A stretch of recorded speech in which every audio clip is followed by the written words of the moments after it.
అదే సమయంలో సేవకుడు అదే సింగరేణి హాస్పిటల్లో ఐసీయూలో అడ్మిట్ అయి ఉన్నారు. చావు బ్రతుకుల మధ్యలో ఉన్నారు.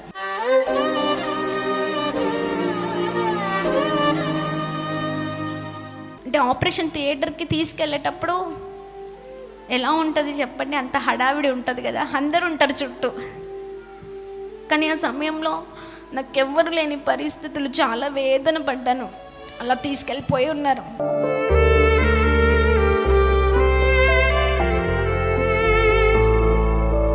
ఆ స్ట్రెచ్చర్ మీద పడుకొని నా కళ్ళల్లో నుంచి నీళ్ళు గారిపోతూ ఉన్నాయి.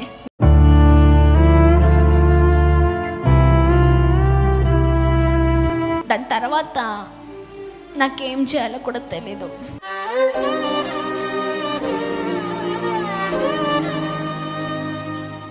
టైంలో బాబుకి ఫీడింగ్ ఎలా ఇవ్వాలో కూడా నాకు తెలీదు.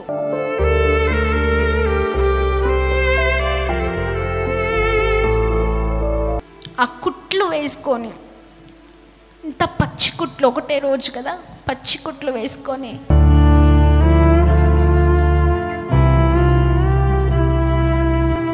తాగిపిచ్చేవాళ్ళం. పాపం బిడ్డకి ఏం తెలియదు, అలానే తాగేసేటాడు.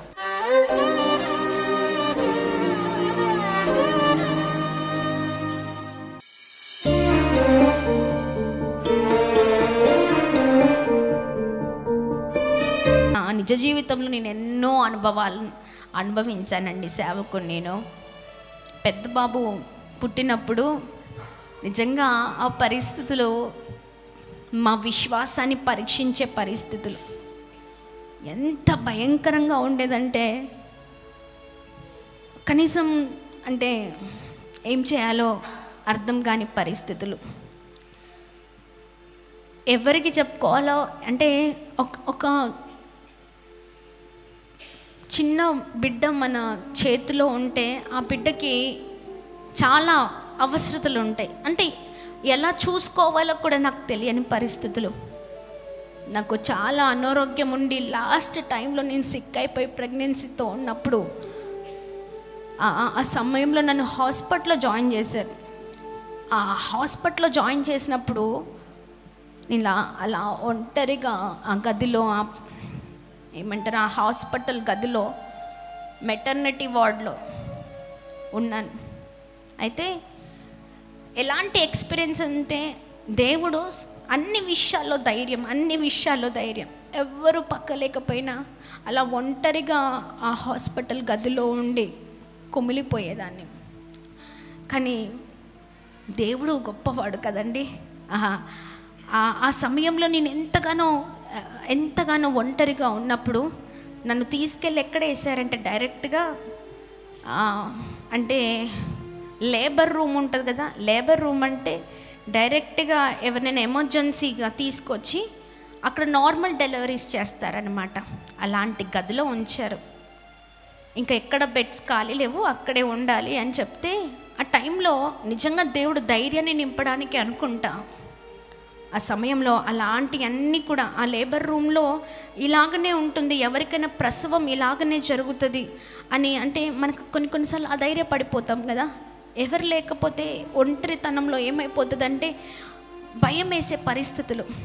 ఆ టైంలో అంటే ఎప్పటికప్పుడు అంటే డెలివరీ టైంకి వచ్చేవారు, డెలివరీస్ జరిగేవి. అక్కడ నేను అవన్నీ చూసినప్పుడు అనిపించింది, ఓ ఇలాగే ఉంటుంది, సో అన్నిటికీ మనం సిద్ధం అవ్వాలి. అయినా దేవుడు గొప్పవాడు. ఆమేన్. నేను చాలాసార్లు అంటే నేను కుమిలిపోతున్న సమయంలో, డౌన్ అవుతున్న సమయంలో ప్రభు నన్ను ధైర్యపరుస్తూ వచ్చేవారండి. అదే సమయంలో సేవకుడు అదే సింగరేణి హాస్పిటల్లో ఐసీయూలో అడ్మిట్ అయి ఉన్నారు. చావు బ్రతుకుల మధ్యలో ఉన్నారు. నేనేమో మెటర్నిటీ వార్డ్లో ఉన్నాను. ఎవరు లేకుండే. డాక్టర్ అమ్మ వచ్చి చూసేది, పలకరించేది, పాపం నా కొరకు అన్నీ తీసుకొని వచ్చేది, రెడీ చేసేది. పాపం అమ్మే చాలా పెద్ద ఆవిడ కదా, ఎంతసేపు ఉంటారు. తను మరి ఉద్యోగం చేసుకుంటూ నన్ను వచ్చి చూసి మళ్ళీ నాకు అన్నీ తినిపించి మళ్ళీ వెళ్ళిపోయేది. తను వెళ్ళిపోయిన తర్వాత మళ్ళీ ఒంటరిగా ఉండేదాన్ని. ఇంకా డాక్టర్ అన్నారు కదా, ఇంకా ఎమర్జెన్సీ ఆపరేషన్ చేసేయాలి, బేబీ మూమెంట్స్ అన్నీ కూడా ఆగిపోయాయి. బ్లెస్సీ త్వరగా నువ్వు ఆపరేషన్ థియేటర్కి రెడీగా ఉండు అన్నప్పుడు నాకేం చేయాలో అర్థం కాలేదు. అంటే ఆ పరిస్థితుల్లో ఏం చేయాలో అర్థం కాలేదు. అప్పుడు ఆ పక్కన ఉన్న అక్కడ ఆయా ఉంటారు కదా, ఆమె గైడ్ చేస్తుంది అనమాట. అమ్మ ఏం కాదు, ఇదిగో చక్కగా స్నానం చేసి రెడీగవు, 2 జుట్లు వేసుకో, రెడీగవు. ఆ టైంలో దేవుడు ఎంత ధైర్యాన్ని నింపారంటే, దేవుడు గొప్ప దేవుడు అండి. ఆమేన్. విశ్వాసంతో మనం వెళ్ళినప్పుడు, విశ్వాసంతో మనం ప్రార్థించినప్పుడు దేవుడే అన్ని విషయాల్లో సహాయము చేసే దేవుడై ఉన్నారు, కృప చూపించే దేవుడై ఉన్నారు. ఆయనకు అసాధ్యం అనేది ఏది లేదండి. మనం ప్రార్థన చేస్తే దేవుడు అన్నిటినీ మరి నడిపించే దేవుడై ఉన్నారు. రెడీ అయిపోయాను. మరి ఆ టైంలో అక్కడ ఉన్నవారు అంటే సేవకుని ఎమర్జెన్సీ వార్డులో ఉన్నప్పుడు మరి ఇట్లా ఆపరేషన్ జరుగుతుందని అక్కడి నుంచి తీసుకొని వచ్చారనమాట, చూడడానికి, చూపించడానికి. పరిస్థితులు ఏమీ బాగాలేదు. అప్పుడు డాక్టర్ అమ్మ ఉండి చూపించారనమాట. ఆ సమయంలో సేవకులు చాలా దిగులు పడుతున్నారు. అయ్యో, ఎవ్వరు లేకున్న పరిస్థితి, ఒంటరి పరిస్థితి, ఎలా ఏంటి అని ఏడుస్తూ ఉన్నారు. ఆయన అంత బాగా లేకపోయినా ఏడుస్తూ ఉన్నారు. ఏంటి చిన్న ఇలా అయిపోయింది, ఎలా అంటే ఒక మాట చెప్పానేంటో తెలుసా అండి, నిజంగా ఇంతవరకు నడిపించిన దేవుడు ఈ విషయంలో నడిపించాడా? ఖచ్చితంగా నడిపిస్తాడండి. ఎందుకంటే ఆయన మన చెయ్యి పట్టుకొనే ఉన్నారు. నేనేం భయపడట్లే, మీరు కూడా ఏం భయపడద్దు. నా కొరకు ప్రార్థన చేయండి. అంటే ఆపరేషన్ థియేటర్కి తీసుకెళ్ళేటప్పుడు ఎలా ఉంటుంది చెప్పండి? అంత హడావిడి ఉంటుంది కదా, అందరూ ఉంటారు చుట్టూ. కానీ ఆ సమయంలో నాకెవ్వరు లేని పరిస్థితులు, చాలా వేదన పడ్డాను. అలా తీసుకెళ్ళిపోయి ఉన్నారు. ఏం పర్లేదు, ఒకటే మాట చెప్పాను, దేవుడు నాకున్నారు, భయపడద్దు. ఆ సమయంలో డాక్టర్ అమ్మ కూడా లేరు. ఎందుకంటే ఆమె అప్పుడే అంటే ఆఫ్టర్నూన్ అంతా కూడా వారికి బ్రేక్ ఉంటుంది, ఈవినింగ్ 4కి రావాలన్నమాట. వారికి ఆ డ్యూటీ టైం 4కి మళ్ళీ ఈవినింగ్ ఉంటుంది. ఆ టైంలోనే నన్ను తీసుకెళ్ళిపోయారు. అప్పుడు మమ్మీ, డాక్టర్ అమ్మ కానీ సాగర్ నాన్న కానీ ఎవరు లేకుండా పోయారు. అలా ఒంటరిగా వెళ్ళి వచ్చిన తర్వాత నిజంగా దేవుడు ఎంత గొప్ప దేవుడు అంటే అద్భుతం అండి. దేవుడు ఏది చేసినా అద్భుతంగా ఉంటుంది. దేవుడు ఏం చేసినా చాలా అద్భుతంగా ఉంటుంది. ఆ సమయంలో ఆ స్ట్రెచ్చర్ మీద పడుకొని ఆపరేషన్ థియేటర్లో నేను ప్రార్థన చేస్తున్నాను. నేను ఇక్కడ మాత్రం సేవకుడికి చెప్పెళ్ళాను, ఏంటి అంటే నా చెయ్యి ఎవరు పట్టుకున్నారో, దేవుడు పట్టుకున్నారు అని. ఆ స్ట్రెచ్చర్ మీద పడుకొని నా కళ్ళల్లో నుంచి నీళ్ళు గారిపోతూ ఉన్నాయి. నేను ప్రేజింగ్ చేస్తున్నాను, అడుగుతున్నాను, దేవునితో మాట్లాడుతున్నాను, దేవా నిజంగా ఈ పరిస్థితులు నా చెయ్యి నువ్వు పట్టుకున్నావు కదా, నా చెయ్యి పట్టుకున్నావు కదా, నాతో నీవు ఉన్నావు కదా, నా చెయ్యి నువ్వు పట్టుకున్నందుకు స్తోత్రం యేసయ్యా. మాకంటూ వేరే నిరీక్షణ లేదు, నీవే నిరీక్షణ. విశ్వాసంతో నువ్వు చెప్పిన మాటను పట్టుకొని మేము ముందుకు సాగుతున్నాం. నీ మాట ఒక్కటే మాతో ఉంది, అదే ధైర్యం, ఇంకొక ధైర్యం ఏమీ లేదు. నువ్వు నా చేయి పట్టుకున్నావు కదా అనేసి ప్రైజింగ్ చేస్తున్నాను. ఒక పక్క వాళ్ళు మాట్లాడుతున్న మాటలన్నీ వింటున్నాను. వారన్నీ అడుగుతున్నారు, ఒకవేళ బీపీ లెవెల్స్ కానీ అవన్నీ డౌన్ అవుతాయా, హై అవుతాయా అని చెక్ చేస్తూ ఉన్నారనమాట. ఆ సమయంలో నిజంగా దేవుడు వాగ్దానం చేశారు. ఏమని వాగ్దానం చేశారు చెప్పండి? ఒక చక్కని మగ బిడ్డనిస్తానని. ఆమేన్. ఒక్కరి గురించి కాదండి, 2 గురించి ప్రభు మాట్లాడి ఉన్నారు. ఆమేన్. అదే రీతిగానే దేవుడు అద్భుతమైన రీతిలో చక్కని బిడ్డ చిన్నబాబు బయటికి తీసినప్పుడు ఎలా ఉన్నాడు అంటే, సాగర్ నాన్న చూసి చాలా ముచ్చటించాడు. ఆ టైంకి నా ఆపరేషన్ అయిపోవడం, అమ్మ నాన్నకి ఈ విషయం తెలిసింది, డాక్టర్ అమ్మకి నాన్నకి పరుగెత్తుకుంటూ వచ్చారు. ఆయన చూసి ఎందుకు సంతోషించారంటే, బేబీ పుట్టినప్పుడు ఎలా పుట్టారంటే, పుట్టినప్పుడు అంతా కూడా వైట్గా అంతా ఏముంటుందంటే ఏమంటారు, ఈ వాటర్ అంతా కూడా వాళ్ళకి ఉమ్ము నీరు అదంతా కూడా ఉండడం ద్వారా వారికి అంతా స్కిన్కి అంతా వైట్గా పట్టేసి ఉంటుంది కదా. పెద్దోడు ఎలా బయటకు వచ్చాడంటే కడిగినట్టు బయటకు వచ్చాడు. అందరినీ బయటికి వచ్చిన తర్వాత కడుగుతారు, కానీ వీడు రావడమే బయటికి కడిగి వచ్చినట్టున్నాడు. ఇంకా అది చూసి నాన్న చాలా హ్యాపీగా, ఎంత సంతోషం అంటే నాన్న చెప్పారు, అరే 10వ నెల అయిపోతుంది అంటే 9 నెలలు అయిపోయే 10వ నెలకు వచ్చింది, ఖచ్చితంగా బ్లెస్సింగ్కి పాపే. సేవకుడు చెప్పాడు, లేదు డాడీ, లేదు, దేవుడిచ్చాడు ఆ వాగ్దానం మాకు. ఆమేన్. విశ్వాసంతో మేము ప్రార్థన చేస్తూ ఉన్నాం. దేవుడు నమ్మదగిన వాడు డాడీ, ఖచ్చితంగా అబ్బాయే. ఆమేన్. అలా ఏంట్రా కడిగిన ముత్యంలాగా ఉన్నాడు వీడు. ఆయన మాటలు చాలా గమ్మత్తుగా ఉంటాయండి. కడిగిన ముత్యంలాగా ఉన్నాడేంట్రా, ఇంత అందంగా ఉన్నాడేంట్రా అన్నప్పుడు నిజంగా ప్రభుని ఎంతగానో ప్రభులో ఆనందించామండి. అంతా అయిపోయింది. థియేటర్ నుంచి ఐసీ రూమ్కి షిఫ్ట్ చేశారు. నిజంగా చెప్తున్నాను, నా కన్న తండ్రి అంటే నా కన్న తల్లి వేరే దగ్గర దూరంలో ఉండి ఆమె ఏడుస్తుంది. నేను హాస్పిటల్లో ఉండి ఏడుస్తున్నాను. అంటే దేవుని కొరకు ఎంత కష్టమైనా భరించాలి. ఆమె ఎంత కష్టమైనా భరించాలా, ఎంత కష్టమైనా. వారు అక్కడెక్కడో ఉన్నారు, వారు ఎక్కడున్నారో కూడా నాకు తెలీదు, కానీ దేవుడు నమ్మదగిన దేవుడు కదా. హాస్పిటల్ ఐసీ రూమ్లోకి వచ్చిన తర్వాత ప్రార్థన చేస్తూ ఉన్నాను. అందులో బాబుని అప్పుడే చూపించారన్నమాట. చూసినప్పుడు ఎంతగానో ప్రభులో ఆనందించామండి ఆమె. కానీ దాని తర్వాత నాకేం చేయాలో కూడా తెలీదు. అక్కడ కూడా ఒంటరిగా ఉన్న జీవితం. అంటే అందరి దగ్గర అందరు ఉన్నారు, కానీ నా దగ్గర ఎవరు లేరనమాట. ఆ టైంలో బాబుకి ఫీడింగ్ ఎలా ఇవ్వాలో కూడా నాకు తెలీదు. పక్క వాళ్ళు ఇస్తున్న దాన్ని బట్టి చూసి ధైర్యం ఒకటే ఏంటి అంటే, ఈ ప్రయాస ఎవరు చూస్తున్నారు? ప్రభు చూస్తున్నా. అంటే ప్రభు కొరకు మనం ఎంత కష్టపడ్డామో అంటే మనుషులు చూడకపోవచ్చు, కానీ దేవుడు చూసే దేవుడై ఉన్నారండి. మన ప్రార్థన, మనకున్న విశ్వాసం మనల్ని ఒకానొక సమయంలో గొప్పవారిగా చేస్తుంది. ఆమేన్. అలాగనే అలా హోల్డ్ చేసుకొని నా దగ్గర ఆ టైంలో నాకు ఏం చేయాలో అర్థం కావట్లేదు. సరే, ఆ రోజు నైట్ బాబుకి పాలు ఇచ్చాను, అయిపోయింది. నెక్స్ట్ డే సింగరేణి దాంట్లో హాస్పిటల్లో ఐసీ రూమ్ నుంచి ఎమర్జెన్సీ నుంచి వార్డ్కి షిఫ్ట్ చేస్తారనమాట. చేసిన తర్వాత ఆ కుట్లు వేసుకొని, ఇంత పచ్చి కుట్లు, ఒకటే రోజు కదా, పచ్చి కుట్లు వేసుకొని ఏం చేయాలో తెలీదు. బాబు ఏడుస్తే అంటే నాకు అసలు ఏం తెలియట్లేదు.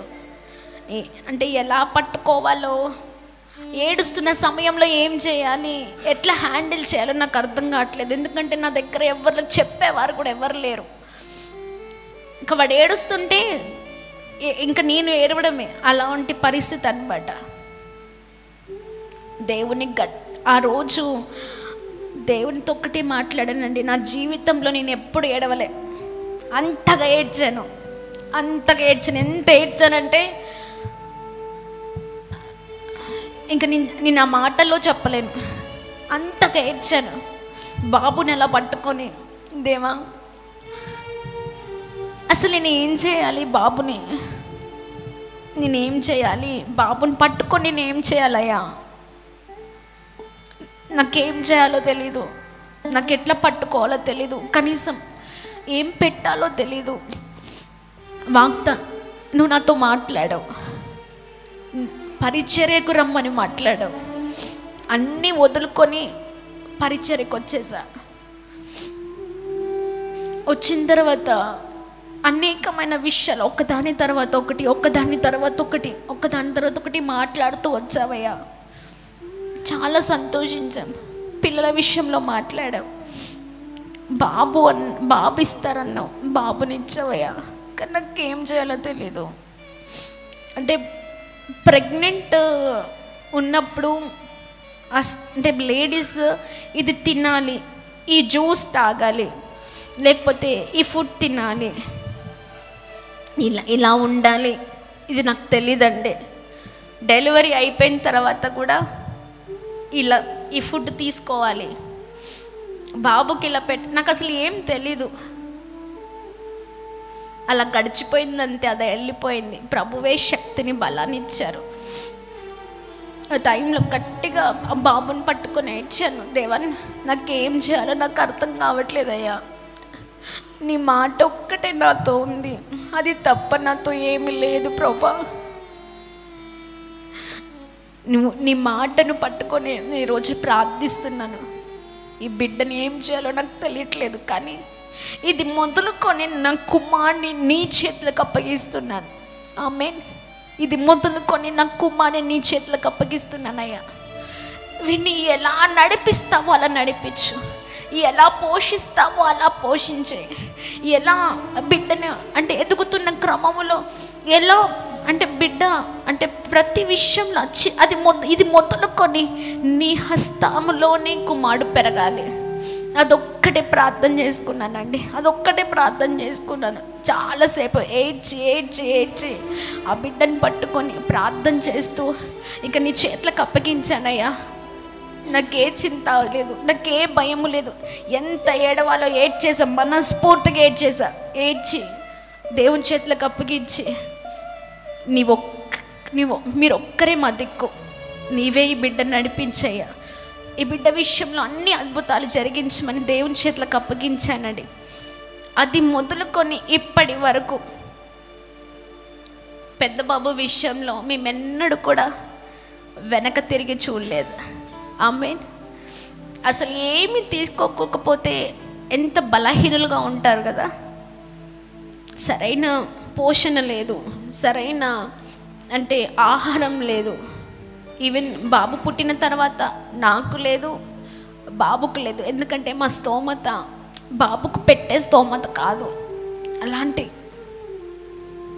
అంటే వాడికి నా ఫీడింగ్ లేకపోతే బాటిల్ ఫీడింగ్, ఆ బాటిల్ ఫీడింగ్ అంటే తనకి అది ఆ పాలు కొని ఆ పౌడర్ పెట్టే స్తోమత కూడా కాదు. అలా చాలా కష్టాలు పడ్డామండి, చాలా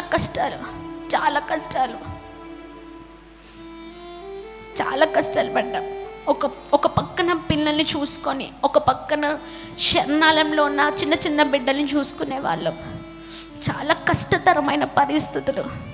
కానీ దేవుడు గొప్ప దేవుడండి.